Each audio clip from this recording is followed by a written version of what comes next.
આર્જેન્ટિનાના દિગ્ગજ footballer Lionel Massey તેમના got India પ્રવાસના ભાગરૂપે કોલકાતા પછી હૈદરાબાદ પહોંચ્યા. અહીં તેઓ એક ફ્રેન્ડલી મેચ રમશે અને સંગીત સમારોહમાં ભાગ લેશે. કોંગ્રેસના સાંસદ રાહુલ ગાંધી પણ મેસીને મળવા હૈદરાબાદ પહોંચ્યા છે. અગાઉ લિયોનેલ મેસીએ કોલકાતાના સોલ્ટ લેક સ્ટેડિયમમાં લગભગ 22 મિનિટ વિતાવી હતી.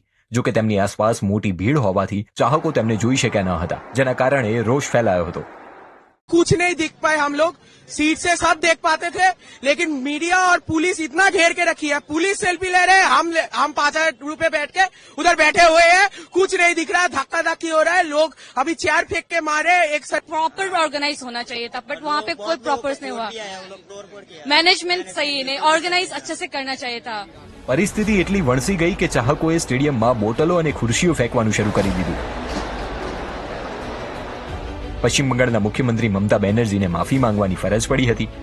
વધુમાં મુખ્ય આયોજકની પણ ધરપકડ કરવામાં આવી હતી. So he's been arrested and the third part, as I'm telling, the क्या responsibility है inquiry committee की जाएगी. આ પહેલા ફૂટબોલર લિયોનેલ મેસીએ વર્ચ્યુઅલી તેમની 70 ફૂટ ઊંચી પ્રતિમાનું ઉદ્ઘાટન કર્યું હતું. આ પ્રતિમામાં Messi FIFA world cup trophy પકડીને ઉભા દેખાય છે. આ દરમિયાન કોલકાતામાં મેસી બોલિવૂડ અભિનેતા શાહરૂખ ખાનને મળ્યા. 14 ડિસેમ્બરે તે મુંબઈના વાનખેડે સ્ટેડિયમમાં ભારતીય ફૂટબોલર સુનિલ છેત્રી સામે ફ્રેન્ડલી મેચ રમશે. તે 15 ડિસેમ્બરે નવી દિલ્હીમાં વડાપ્રધાન મોદીને મળશે અને પછી એક સન્માન સમારોહમાં હાજરી આપશે. મેસી માટે ચાહકોનો ઉત્સાહ સ્પષ્ટ છે. ટિકિટના ભાવ હૈદરાબાદમાં ₹2,250, કોલકાતામાં ₹4,366, મુંબઈમાં 7,080 અને દિલ્હીમાં 7,670 થી શરૂ થાય છે.